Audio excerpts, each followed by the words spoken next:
조금만 뛰어도 숨차고 다리가 무겁나요? 그거 단순 체력 문제가 아닐 수도 있습니다.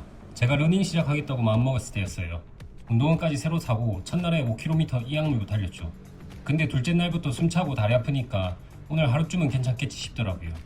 그러다 야근 핑계, 비 오는 날 핑계, 회식 핑계가 붙었고 어느새 한 달이 지나 있었어요. 근데 문제는 의지가 약해서가 아니었어요. 처음부터 목표를 너무 크게 잡았던 거였죠. 왜 이런 일이 생길까요? 당장 실행할 수 있는 아주 작은 행동이 중요하기 때문입니다. 흔히 이를 최소 실행 단위라고 표현하는데요. 처음부터 5km를 완벽하게 뛰려고 하는 사람보다 일단 운동복만 입어보자, 집 앞에서 5분만 걸어보자, 이렇게 시작한 사람이 오히려 더 오래 운동을 지속할 가능성이 높습니다. 행동을 시작하게 만드는 건 강한 의지만이 아니라 시작하기 어렵지 않은 낮은 진입 장벽이기 때문이죠.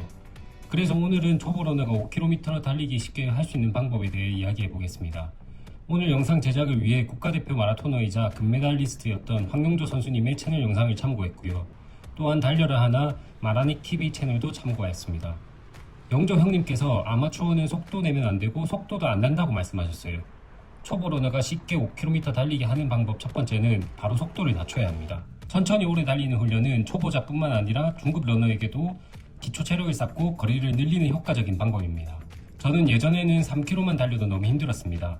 그런데 달리는 속도를 낮추고 운동 강도를 조절하자 7km를 달리고도 생각보다 편안했습니다.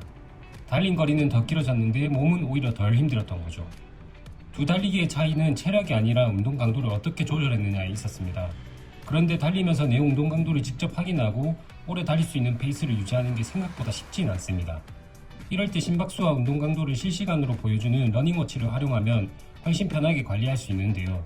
제가 실제로 사용하고 있는 가민 포러너를 수많은 워치들 중 선택한 기준이 궁금하다면 댓글에 링크해둔 영상도 함께 확인해보세요. 스마트워치나 러닝워치로 달리기 기록을 확인하면 속도뿐만 아니라 심박수, 케이던스, 운동 강도까지 볼 수 있습니다. 특히 심박수 영역은 운동 강도를 보통 5개의 구간으로 나누어 보여주는데요. 존 1은 워밍업이나 회복, 존 2는 대화가 가능한 편안한 달리기, 존 3는 조금 힘들지만 오래 유지할 수 있는 유산소 운동, 존 4는 숨이 많이 차는 고강도 운동, 존 5는 최대에 가까운 강도입니다. 러닝을 시작한 지 얼마 되지 않았다면 처음부터 존 4나 존 5에서 달릴 필요가 없습니다. 오히려 존 2에서 존 3 초반 정도의 강도로 달려야 숨이 덜 차고 더 오래 움직일 수 있습니다. 가장 간단한 기준은 대화 가능 여부입니다. 달리면서 짧은 문장으로 대화할 수 있고 호흡이 무너지지 않는 정도면 괜찮습니다. 심박수는 사람마다 최대 심박수와 안정시 심박수가 다르기 때문에 무조건 130이나 150이라는 숫자를 따라갈 필요는 없습니다. 숫자보다 중요한 건 내가 이 속도를 오랫동안 유지할 수 있는가입니다. 저도 예전에는 기록을 보면 존 4 혹은 심할 때는 존 5까지 올라간 상태로 달린 적이 많았습니다. 당연히 3km도 힘들 수밖에 없었죠. 반대로 속도를 낮추고 심박수를 일정하게 유지하자 달리는 속도는 느려졌지만 달릴 수 있는 거리는 더 길어졌습니다. 달리다가 심박수가 계속 올라간다면 속도를 낮추세요. 그래도 힘들다면 달리기와 걷기를 번갈아 해도 괜찮습니다. 달리다가 걷는 것은 실패가 아닙니다. 심박수를 낮추고 다시 달리기 위한 하나의 훈련 방법입니다. 두 번째, 거리를 조금씩 늘려야 합니다. 러닝을 시작하면 욕심이 생깁니다. 이번 주에 3km를 뛰었으니 다음 주에는 바로 5km를 뛰고 싶어지죠. 하지만 숨이 덜 찬다고 해서 근육과 관절까지 충분히 적응한 것은 아닙니다. 심폐, 체력이 좋아지는 속도와 무릎, 발목, 힘줄이 충격에 적응하는 속도는 다르기 때문입니다.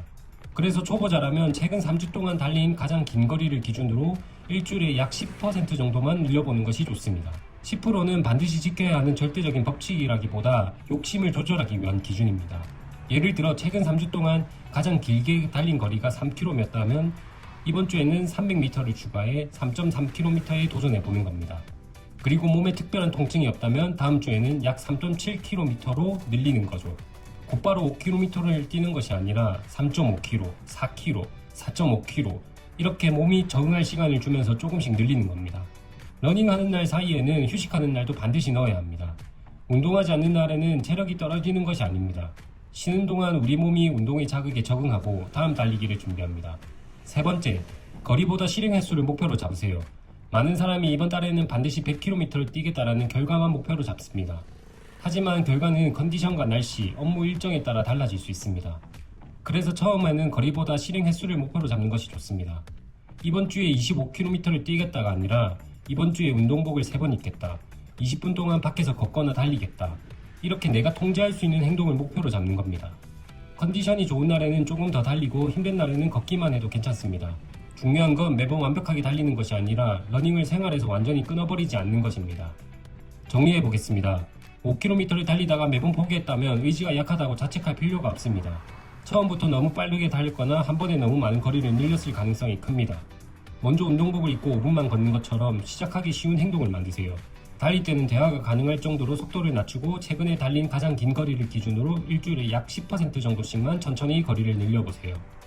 개인차는 있지만 이 방법을 2개월에서 3개월 정도 꾸준히 반복한다면 5km까지 거리를 늘리는 데 도움이 될 수 있습니다. 러닝은 한 번에 멀리 가는 운동이 아닙니다. 오늘 5km를 완벽하게 뛰는 사람보다 내일 다시 운동화를 신는 사람이 결국 더 멀리 갑니다. 오늘은 딱 5분만 걸어보세요. 그 5분이 여러분의 첫 5km를 만들고 언젠가는 편안하게 달리는 10km까지 이어질 수 있습니다. 영상 시청해주셔서 감사합니다. 구독과 좋아요 부탁드립니다.